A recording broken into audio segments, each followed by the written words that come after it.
Good evening. Here is the news at 9. First, the highlight. Lagos State Governor restates commitments to social inclusion, gender equality. Nigeria Labour Congress urges federal governments to remove impediments to health workers' migration. And on the foreign scene, 5 people die in Gaza aid-drop parachute failure. And in sport, Nigeria Football Federation seeks replacement for national head coach. Now the news in details. I am Timmy Dayo Anthony. The Lagos State Governor, Babajide Sanwo-Olu, has reiterated his administration's commitment to youth development, social inclusion and gender equality, as well as creating a society where everyone can achieve their full potential.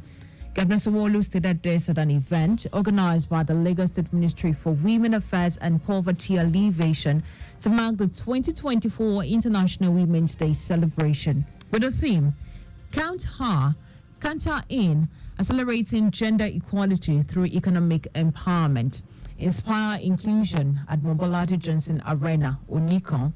The governor, who was represented by his deputy, Obafemi Amsat, also called on leaders to invest in women to accelerate development of the state and Nigeria in general. Our social inclusion policy is about creating a society where everyone, especially women, has the opportunity to contribute, participate, and thrive. It is a key aspect of promoting social justice, equality, and human rights for all individuals, irrespective of gender, ethnic, or cultural affiliations. We recognize the importance of creating a society where opportunities are equalized for everyone to thrive and contribute meaningfully to our collective progress. Wife of the gardener, Ibijake Sanwo-Olu, who urged governments at all levels to continue to prioritize investment in women, give them equal opportunities, also call on them to be creative, innovative, as well as encourage one another. Speaking earlier, Commissioner for Women Affairs and Poverty Alleviation, Bolaji Dada, appreciated Governor Babajide Sanwo-Olu for his commitment towards championing the rights and well-being of women, as well as ensuring they have the right tools, skills, and opportunities they need to thrive and succeed. Women leader of the All Progressive Congress in Lagos State, Jumoke Okoya Thomas, enjoined women to be encouraged despite challenges, while calling on governments to further invest in them.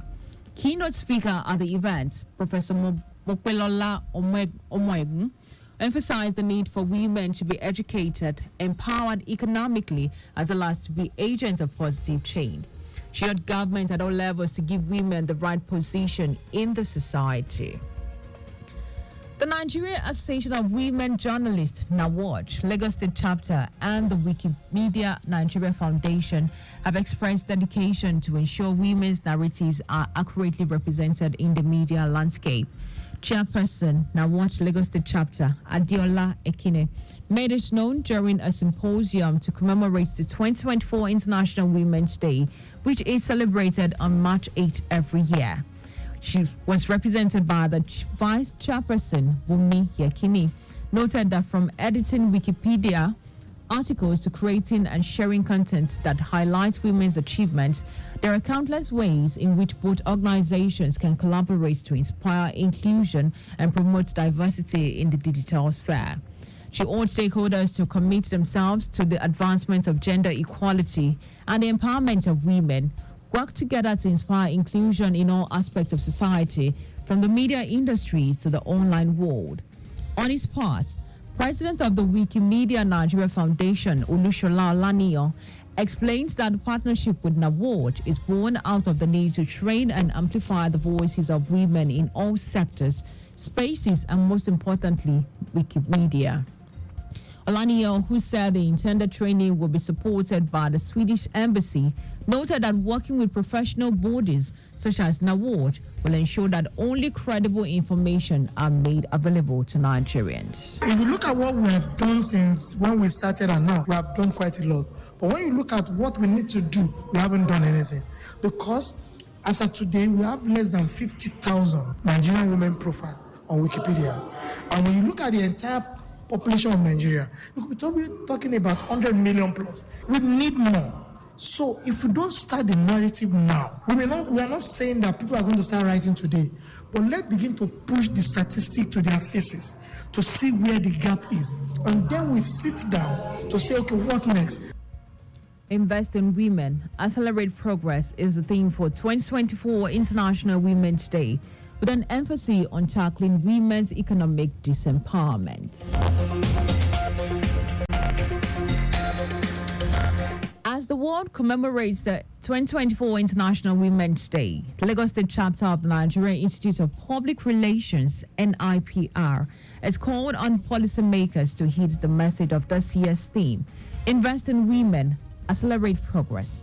Chairman of the chapter, Comfort Nwakwo, congratulated women across Lagos for their unwavering resilience, remarkable achievements, and invaluable contributions to the society. Nwakwo emphasized the critical role women play in propelling social, economic, and political development. Lagos NIPR said there is a tendency among policymakers to overlook vulnerable groups, particularly women and children, while asserting that investing in these groups will undoubtedly accelerate the economic recovery of Nigeria. The Lagos State government has announced traffic diversion around Oshodi underneath the bridge on route PWD Ikeja along on Saturday, 9th of March 2024. In a statement, Commissioner for Transportation, Oluwaseun Wasiemi, said the diversion would take place at Kappa by the traffic light intersection for the purpose of rehabilitation and laying of interlocking stones on Agege Motor Road, Oshodi. To connect their destination, motorists advised to make use of Ilupeju bypass to link Apapa Oshodi Expressway through Bagada by Anthony Oki to Maryland or Mobolaji Bank Anthony Way to join other segments of Agege Motor Road. And now to the rest of the stories. Nigeria Labour Congress, NLC, has urged the federal government to remove impediment on healthcare workers' part to migrate into greener pasture. NLC President Joe Ajaero made a submission at the 11th Quadrennial National Delegate Conference of the Medical and Health Workers Union of Nigeria in Abuja. Ajaero said the removal of the impediments was imperative due to the unfortunate socio-economic situation confronting workers and indeed the masses in the country. He said that the health delivery services had also gone beyond the reach of average Nigerian, further complicating an already bad situation. The Nigeria Customs Service says it is deploying new strategies to tackle hunger and food insecurity in the country. Comptroller General of the service, Wale Adeniyi, said this while addressing newsmen as part of his visit to Kano State. Adeniyi said as part of the strategies, the service was also engaging big grain market across the country to ensure that they shun illegal exportation and hoarding of foodstuff. And now to foreign news. 5 people have died after a parachute failed on an aid package job by air into Gaza.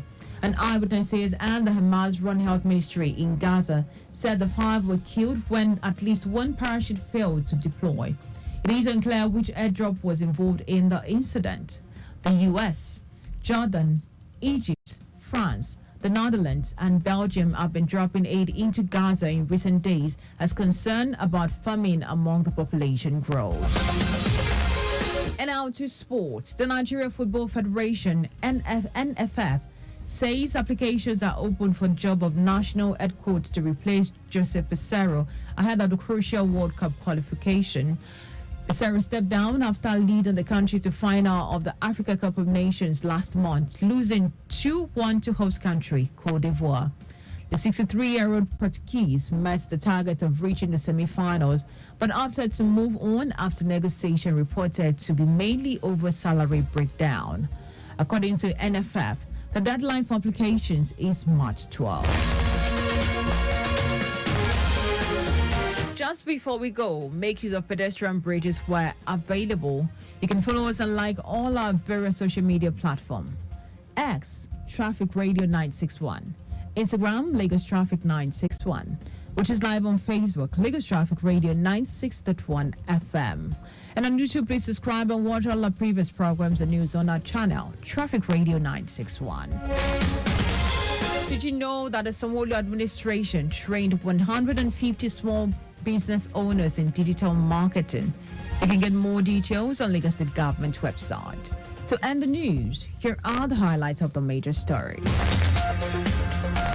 The Lagos State Governor Babajide Sanwo-Olu has reiterated his administration's commitment to youth development, social inclusion and gender equality, as well as creating a society where everyone can achieve their full potential. The Nigeria Labour Congress (NLC) has urged the federal government to remove impediments on healthcare workers' parts to migrate into greener pasture. We also told you that 5 people have died after a parachute failed on an aid package dropped by air into Gaza. And in sport, the Nigeria Football Federation (NFF) has announced that applications are open for the job of national head coach to replace Joseph Osero ahead of crucial World Cup qualifiers. For contact with the newsroom, please send a message to lagostraffic@lagosstate.gov.ng. That ends the news broadcast compiled by Aderayo Idu Olaya. I am Dayo Anthony. Many thanks for listening.